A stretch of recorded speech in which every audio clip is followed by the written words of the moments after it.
केशा एक काले रंग की सुंदर नैन नक्श वाली और लंबे बालों वाली लड़की थी।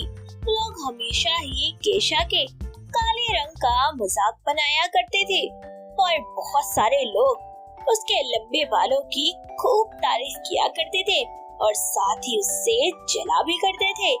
ऐसे ही एक दिन केशा थ्रेडिंग करवाने के लिए पार्लर जाती है, जहाँ पहले से ही दो औरतें इंतजार कर रही थी। तभी केशा पार्लर वाली से कहती है, सुनिए, आप प्लीज मेरी थ्रेडिंग पहले कर दीजिए। मुझे मेरी फैमिली के साथ फंक्शन में जाना है और थोड़ा हेयर ट्रिमिंग भी कर दीजिए।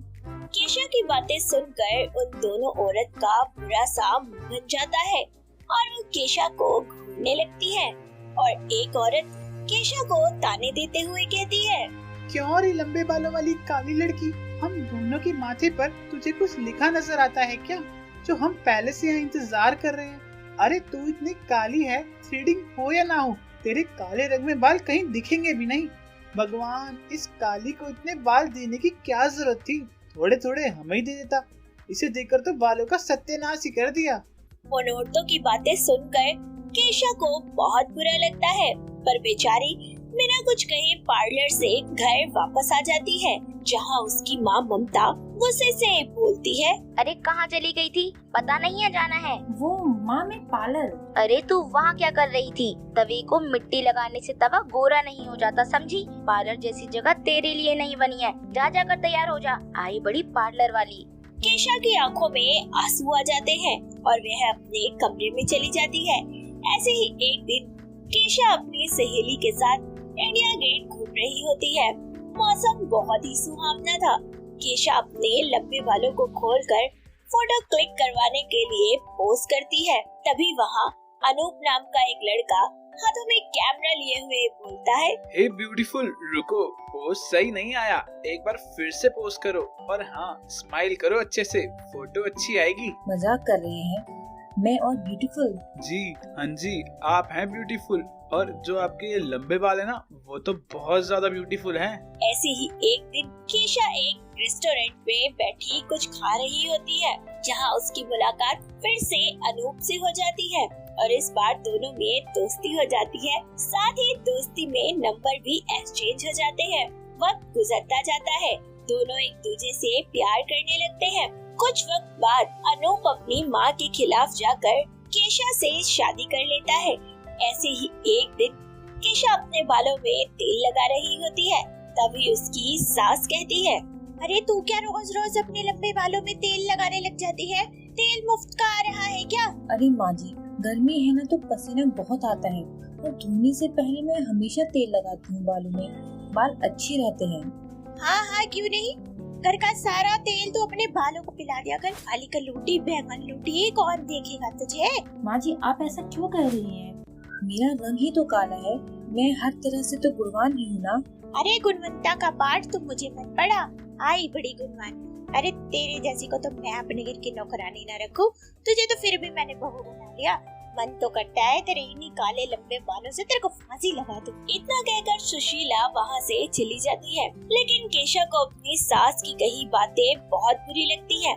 ऐसे ही सुशीला केशा के बालों को नुकसान पहुँचने के लिए चुपके से उसके बाथरूम में जाती है और शैम्पू की बोतल को एक एक्सपायर शैम्पू की बोतल से बदल देती है और दबे पाव वहाँ से निकल जाती है।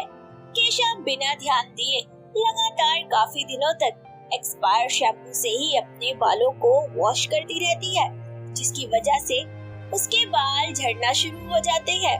यह सब देखकर केशा घबरा जाती है और खुद से कहती है, हे भगवान, ये सब क्या हो रहा है मेरे साथ? क्यों टूट रहे हैं मेरे बाल? मैं तो अपने बालों का बहुत ख्याल रखती हूँ, कोई केमिकल वाली चीज भी नहीं लगाती। अब तक मुझे जो थोड़ा बहुत प्यार सम्मान मिला है वो मेरे बालों की वजह से ही तो मिला है। अब ये भी मेरे साथ छोड़ने लगे हैं। ये सब हो क्या रहा है?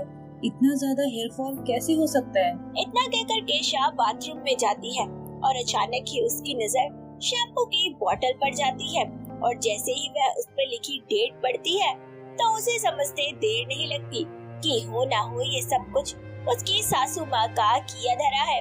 वक्त गुजरता जाता है, घर में आने वाले सभी लोग केशा के गुणों के साथ साथ उसके लंबे बालों की भी खूब तारीफ करते थे, पर सुशीला को यह बात कहाँ ही हजम होनी थी।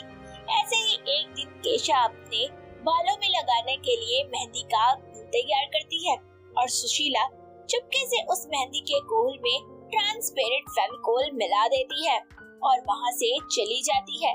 कुछ देर बाद केशा घुली हुई मेहंदी अपने बालों में लगा लेती है और 2-3 घंटे बाद जब वह धोने के लिए अपने बालों को खोलने लगती है तो फेविकोल की वजह से उसके बाल चिपक जाते हैं और खुलते ही नहीं है। तभी वहाँ अनूप आता है और बोलता है, अरे केशा, तुम अपने बालों के साथ युद्ध क्यों कर रही हो? अरे क्या हुआ तुम्हारे बालों को? जी पता नहीं, मैंने मेहंदी लगाई थी और धोने के लिए थोड़ा बालों को खोल रही हूँ, पर यह तो जैसे चिपक गए हैं, खुल ही नहीं रहे हैं। अरे परेशान मत हो, मैं करता हूँ तुम्हारी मदद। केशा, तुम्हारे बालों में तो फेविकोल जैसा कुछ लगा हुआ है। अरे मेहंदी में तुमने कुछ मिलाया था क्या? जी नहीं, मैंने तो कुछ भी नहीं मिलाया। अनूप जैसे तैसे केशा के बालों को खोल तो देता है, लेकिन सुलझाने के चक्कर में केशा के बहुत सारे बाल टूट जाते हैं। यह सब देखकर केशा का मन अत्यंत दुखी हो जाता है और वह रोती हुई बाथरूम से बाहर निकलती है, जिसके बाद वह अलमारी के ड्रॉर से कैंची निकालती है और सुशीला के कमरे में जाकर गुस्से से बोलती है, लीजिए माँ जी, कर लीजिए अपनी मन की कामना को पूरा। अरे आप अपने हाथों से ही मेरे बालों को क्यों नहीं काट देती? आपको मेरा रंग पसंद नहीं है, मुझे कोई दिक्कत नहीं है, पर आपको मेरे बालों से क्या दिक्कत है? अगर इतना ही दुख है आपको मेरे बालों से, सीधा मेरे मुंह पर क्यों नहीं कह देती? मैं खुद ही गंजी हो जाती हूँ। माँ, क्या केशा जो कह रही है वह सब कुछ सच है क्या? आपने ही मेरी केशा के बालों के साथ यह सब करना चाहा? सच सच बोलिए माँ, आपको मेरी कसम है। हाँ बेटा, ये सब मैंने ही किया। मुझे ये काली बिल्कुल भी पसंद नहीं है और ना ही इसके लंबे बाल। अरे घर में जो कोई आता था इसके लंबे बालों की तारीफ करता था, पर मेरा तो खून जलता था, मुझे नहीं अच्छी लगती थी ये, इसीलिए मैंने किया ये सब। अरे ये इतनी काली है, पता नहीं तूने इसमें क्या पसंद कर ली। माँ, आपका एक पल भी दिल नहीं घबराया ये सब करते हुए? अगर मैं भी काला होता तो क्या आप मुझे पैदा करते ही छोड़ देती?